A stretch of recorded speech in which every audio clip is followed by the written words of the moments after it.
और उनने मुझे कहा कि आप, मेरा एक्सीडेंट हुआ था, 4 जगह पैर टूटा था, तो एक बार आप लजपत राय जी के पास आइए, उनकी ट्रीटमेंट लीजिए।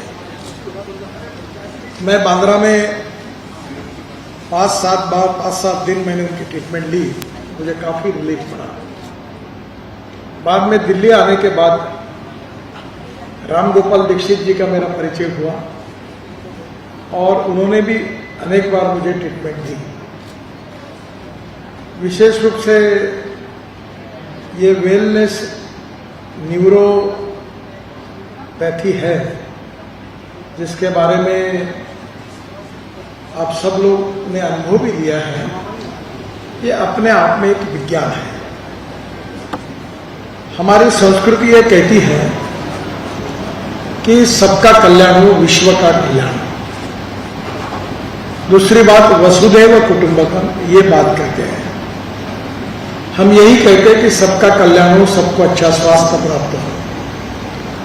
और इसलिए हमारे देश में इतिहास, संस्कृति और विरासत से हमारा आयुर्वेद है, हमारा योग विज्ञान है, उसके साथ न्यूरोपैथी है, कैरोपैथी है, एस्ट्रोपैथी है, ऐसे अनेक प्रकार की हमारी संस्कृति और इतिहास से जुड़ी हुई पैथीज है।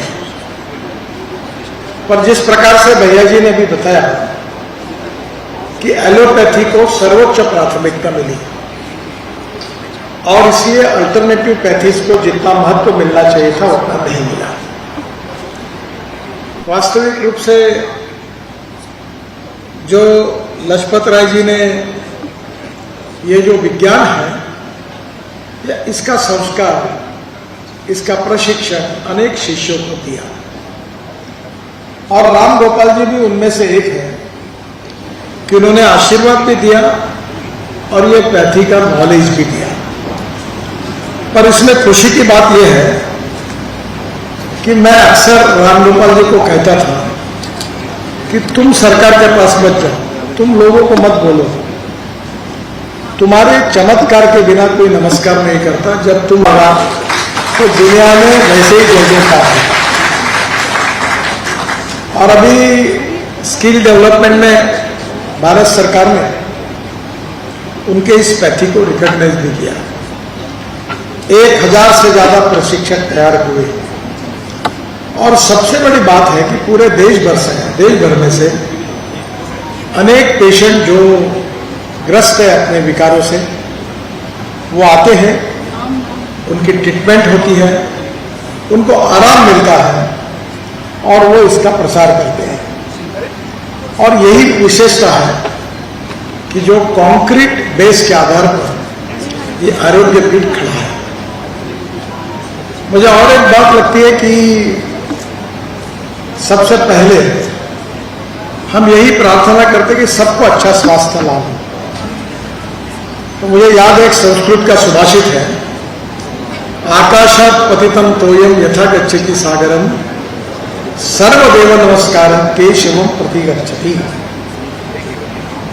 जैसे आसमान में से पानी गिरता है और वो पानी जिस प्रकार से नदी नालों को मिलकर अंततोगत्वा सागर को मिल जाता है, वैसे उसी प्रकार से किसी भी भगवान को नमन करने से अंतिमतः हमारा नमस्कार केशव को, यानी भगवान को मिल जाता है। और यही बात विवेकानंद जी ने शिकागो के अपने भाषण में कही थी कि उन्होंने ये कहा था कि मेरा भगवान श्रेष्ठ है, ये कहने के लिए आपके पास नहीं आया, मैं ये कहने के लिए आपके पास आया हूं कि जिस भी भगवान पर आपका विश्वास है वो भगवान श्रेष्ठ है। और अंतिमतः आप जिस भी भगवान की भक्ति करोगे तो अंतिमतः आपका नमस्कार, वो जो भगवान है वो एक ही है, उसको मिलेगा। और इसलिए कौन सी पैथी है, आयुर्वेदिक है, यूनानी है, होम्योपैथी है, योग विज्ञान है या और न्यूरोपैथी है, न्यूरोथेरेपी, ये अलग अलग प्रकार की बातें हैं। पर समय के साथ 2 बातें जरूरी थी कि इसके ऊपर रिसर्च होने की आवश्यकता है, इसको स्टैंडर्डाइज करने की आवश्यकता है।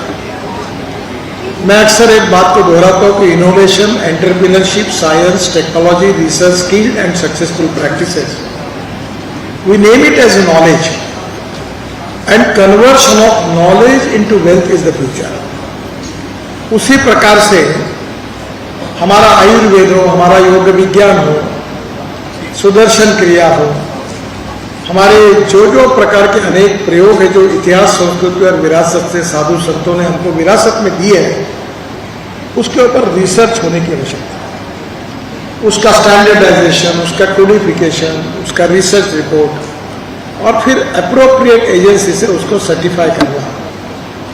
और मुझे खुशी है कि मैंने आज ही सुबह उनको कहा कि जो पेशेंट आपके पास आए हैं वो आने के पहले उनकी स्थिति क्या थी और ट्रीटमेंट के बाद उनकी स्थिति क्या थी, इसकी केस स्टडी, उसका किताब निकाले, उसकी फिल्म निकालिए, उसका वीडियो फिल्म निकालिए और उनको जो फायदा होगा वही बात लोगों में क्रेडिबिलिटी और गुडविल इस विज्ञान के बारे में बढ़ाएगी।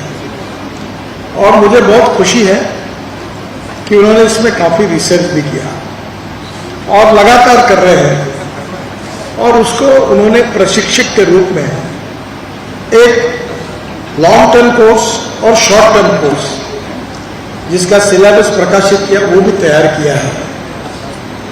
अब इस भाषा में तो हम नहीं कह सकते, और आज 1000 से ज्यादा प्रशिक्षक उन्होंने ट्रेन किए हैं और जहां जहां ये प्रशिक्षक है वो ट्रीटमेंट देने का काम भी कर रहे हैं।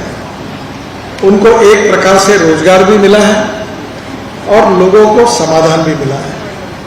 तो ये विन विन सिचुएशन है और इसलिए इसको स्टैंडर्डाइज करना, कोडिफाई करना, गवर्नमेंट की जो पॉलिसी है उसके हिसाब से उसको सभी प्रकार से उस नॉर्म में फिट करना, ये भी उतना जरूरी है, क्योंकि चमत्कार के बिना कोई नमस्कार नहीं करता। नमस्कार उसी समय करता है जब चमत्कार होता है, पर चमत्कार को भी सरकारी भाषा में स्टैंडर्डाइज करना पड़ता है और तभी लोग उसको रिकॉग्नाइज करते हैं, रिस्पेक्ट करते हैं। मुझे बहुत खुशी है कि प्रबोधन, प्रशिक्षण एंड रिसर्च एंड डेवलपमेंट, ये त्रिसूत्री जो है ये हमारे लिए बहुत आवश्यक है। पूरे विश्व में आज हमारे इतिहास, संस्कृति, विरासत, मूल्याधिष्ठित जीवन पद्धति, परिवार पद्धति, इसकी चर्चा, पूरा विश्व हमारे तरफ आकर्षित हुआ है। और ऐसे समय हम विश्व जिस भाषा को समझता है उस भाषा में हमारी तत्वज्ञान को, हमारी नॉलेज को, हमारी प्रैक्टिसेस को अगर हम कोडिफाई करते हैं तो हमें केवल भारत में नहीं विश्व में मान्यता मिलेगी, ये बात निश्चित है। और इसलिए इस जो कंसेप्ट उन्होंने दिया है कि वेलनेस न्यूरोथेरेपी, देखिए there is a difference between modernisation and westernisation. हम मॉडर्नाइजेशन के समर्थक हैं, हम वेस्टर्नाइजेशन के समर्थक नहीं हैं। आधुनिकीकरण जो होता है वो पीढ़ियां बदलती है, जो कल था वो आज नहीं, आज है वो कल नहीं। और इसलिए समय के साथ, बदलते हुए समय के साथ उस भाषा में उस पीढ़ी को समझाना ये बहुत ही आवश्यक होता है। और राम गोपाल जी ने जो ट्रेनिंग हैंडबुक निकाला है उसमें फोटो सहित अलग अलग डिसीजेस के ऊपर उन्होंने किस प्रकार के उपचार किए, किस पद्धति से किए, उसका फायदा कैसा हुआ है, इसका पूरा सर्वे सखिना संतु सर्वे संतु निरामया इसी भाव में उन्होंने ये आरोग्य पीठ की इस किताब को तैयार किया है। मैं विशेष रूप से आप सबकी ओर से और मेरी तरफ से राम गोपाल जी को बहुत बहुत धन्यवाद देता हूं, उनका अभिनंदन करता हूं।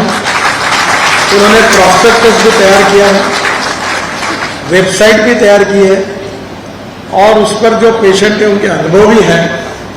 और आरोग्य पीठ को एक रिसर्च और ट्रेनिंग इंस्टीट्यूट के रूप में तैयार करने का उनका सपना भी है, उद्देश्य भी है।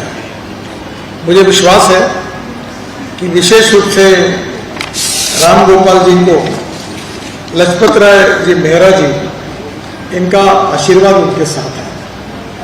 उन्होंने इसकी शुरुआत की, उन्होंने इसको विकसित किया और विकसित करके राम गोपाल जी जैसे अपने शिष्यों के पास उसको सौंपा। उन्होंने उसमें और अध्ययन किया, रिसर्च किया, प्रयोग किए और उसके आधार पर ये जनता को, सर्वसामान्य लोगों को कोई भी साइड इफेक्ट्स न होते हुए एक अच्छे परिणाम इससे मिल रहे हैं। हमारे देश की ये विशेषता रही है कि हमारी पुरातन संस्कृति, इतिहास, विरासत रामायण महाभारत काल से हमारी ऐसी अनेक विद्या है कि जो हमको विशेष रूप से आधुनिक परिप्रेक्ष्य में रखने की आवश्यकता है। शायद आप में से अनेक लोगों को पता नहीं होगा कि हमारे वेदों पर और आयुर्वेद के ऊपर हमसे ज्यादा रिसर्च जर्मनी में हो रहा है। अब वहां के लोग उसको रिकॉग्नाइज करते हैं, पर हमारे देश में उससे और ज्यादा प्रयास करने की आवश्यकता है। मुझे बहुत खुशी है कि हमारी परंपरागत ये जो एक प्रकार की वैश्विक विज्ञान है, उसको राम गोपाल जी ने मॉडर्न कंसेप्ट में डालकर ये जो प्रॉस्पेक्टस और उसके साथ साथ वेलनेस न्यूरो थेरेपी के रूप में आपके सामने प्रेजेंट किया है, वो जनता को एक नई दृष्टि देगा, विजन देगा, इसको और पॉपुलर करेगा और लोगों को इसका फायदा मिलेगा। और जो बात हमारी संस्कृति में कही जाती है कि सर्वे पे सुखिनः सन्तु सर्वे सन्तु निरामयाः, सबका सुखी समाधानी जीवन बने, निरोगी जीवन प्राप्त हो, सबको स्वास्थ्य अच्छा प्राप्त हो, यही भावना, यही प्रेरणा इसके पीछे है। आखिर में एक ही बात कहूंगा कि कौन से माध्यम से आराम पड़ा ये महत्व नहीं है, पर पेशेंट को आराम पड़ना चाहिए, ये सबसे आवश्यक है। गरीब से गरीब व्यक्ति व्याधि से त्रस्त होता है और उसको साइड इफेक्ट्स न होते हुए इससे जब समाधान मिलता है, उसको स्वास्थ्य को लाभ मिलता है, तो एक प्रकार से ये ईश्वरीय सेवा ही है।